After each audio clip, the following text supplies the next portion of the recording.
1974年に結成されたクールスは、音楽活動とアメリカン不良スタイルの体現者として若者たちに絶大な影響を与えました。リーゼント、革ジャン、ピンストライプのシャツ、ウエスタンブーツ、このスタイルは古き良きアメリカへの憧れと日本の不良のハイブリッドであった。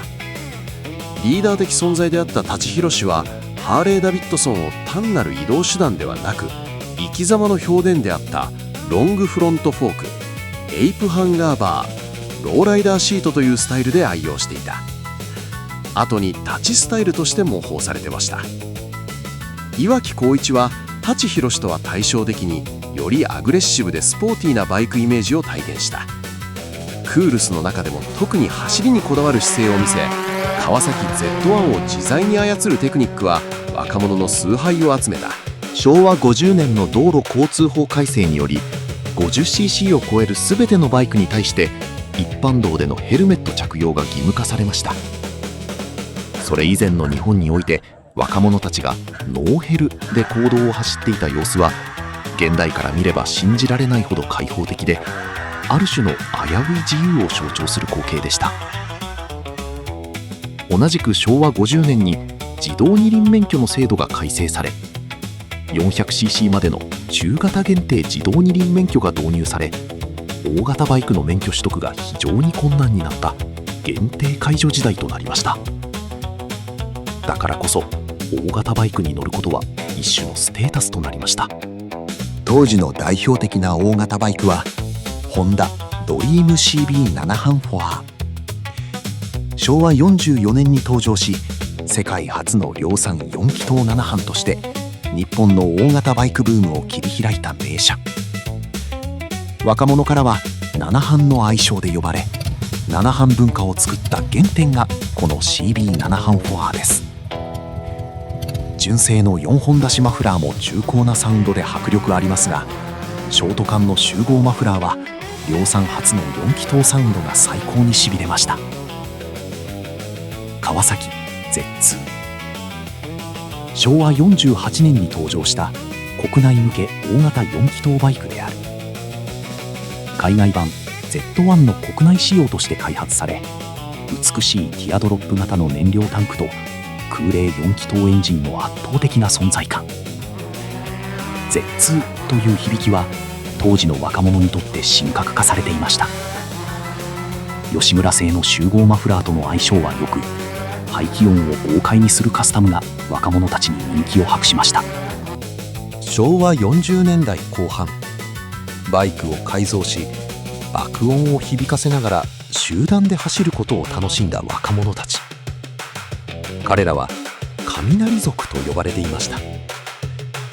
やがてその集団行動は次第に大規模化し、暴走族へと姿を変えていきます。単に走るだけではなく、信号無視や蛇行運転、集団での道路占拠、さらには対立グループとの抗争など、行動は次第に攻撃的で恣意的なものへと変化していきました。バイクの改造もさらに過激化し、長い三段シートや絞りハンドル、直感マフラーなど、見た目や音で個性と存在感を誇示する独自のスタイルが確立されていきます。こうした動きはやがて大きな社会問題として取り上げられ、騒音や交通違反、事故の増加などが申告視されるようになり、警察による取り締まりも強化されました。そして平成に入る頃にはその勢いは徐々に衰退していきました。名作湘南爆走族、通称湘爆は1980年代の若者文化に計り知れない影響を与えました。当時の不良イコール怖い、暴力的というステレオタイプを覆し、かっこよさ、ユーモア、そして自由を象徴するバイブルとなったのです。主人公の江口洋介のトレードマークであるリーゼントや、各キャラクターの個性的なスタイルを真似る若者が続出しました。また愛車スズキ GS400 はこの作品の影響で中古市場価格が高騰するほどの人気を博しました。1980年にデビューした横浜銀バイ、革ジャン、リーゼント、サングラス、バイク、ロックンロールという見た目と音楽性が当時の若者たちに強烈な印象を残しました。彼らの影響で大きかったのは突っ張りという生き方をかっこよく見せたことです。当時の若者たちは横浜銀杯の影響を受けてリーゼントにしたり、サングラスをかけたり、革ジャンを着たり、学ランを着崩したりしました。長ランや短ラン、ボンタン、土管といった不良学生の服装とも相性が良く、横浜銀杯の世界観はそのまま街の突っ張り文化と重なっていきました。1982年にリリースされた島大輔の男の勲章。その象徴的なフレーズである突っ張ることが男のたった一つの勲章は、当時の若者、特に突っ張りと呼ばれた不良文化の中にいた少年たちに多大な影響を与えました。誰かを傷つけるための強さではなく、自分の弱さに負けないこと、あるいは大切なものを守るために突っ張り続けることが、当時の若者にとっての真の強さとして解釈されたのではないでしょうか。なめんなよという言葉は当時の不良文化を象徴するフレーズでした。火付け役となったのはキャラクターなめ猫の登場でした。本物の暴走族や突っ張りの格好をした可愛い子猫たちがなめんなよというドスの効いたセリフを吐く。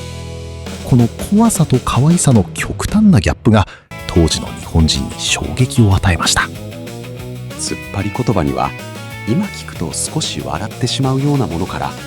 当時は本気で怖さやかっこよさを感じさせた言葉でした。バリバリ、勢いがある、絶好調であること。今日はバリバリだぜ。まぶい、美しい女性や可愛い子という意味。あの子まぶいね。怠慢、1対1の喧嘩をするという意味。あいつと怠慢張る。メンチ切る、相手を強く睨むこと。メンチ切ってんじゃねえよ。締める、相手を痛い目に遭わせるという意味。あいつ締めるか。上等だよ、やれるものならやってみろという挑発的な言葉。おお、上等だよ。バックレる、逃げる、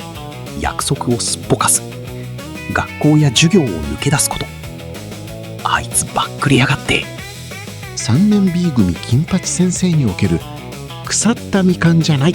という言葉。自分たちも大人から腐ったみかん扱いされていると感じていた当時の若者にとって、金八先生の言葉は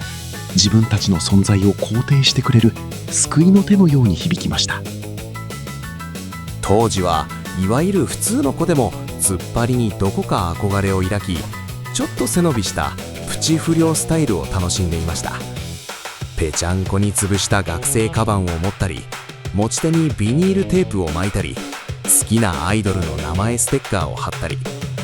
突っ張り言葉の「あ、なんだこら、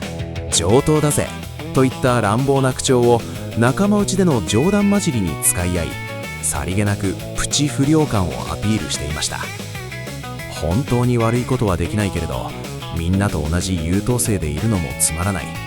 突っ張りという時代のアイコンを少しだけ借りて、自分をほんの少し強く、そして自由に見せようとしていたのかもしれません。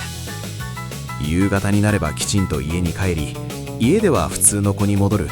そんな期間限定の不良気取りが昭和50年代の教室のあちこちで見られた光景でした。突っ張りの女子たちはスケバンと呼ばれ、男子の突っ張りとはまた異なるストイックで独特な美学を持っていました。足首が隠れるほど長い通称ロングスカートが彼女たちの誇りでした。そんなスケバンたちも怖い存在でした。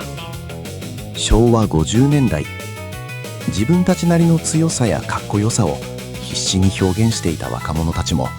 今ではすっかり良い初老。当時の鋭い目つきは孫を見る優しい眼差しに変わり、喧嘩上等だった拳は家族を支える温かな手になりました。リーゼントに命を懸けていた髪も今では少し寂しくなったかもしれません。それでも心のどこかにはあの頃の熱い青春が今も残っているはずです。ぜひ皆さんのあの頃の思い出をコメントで教えてください。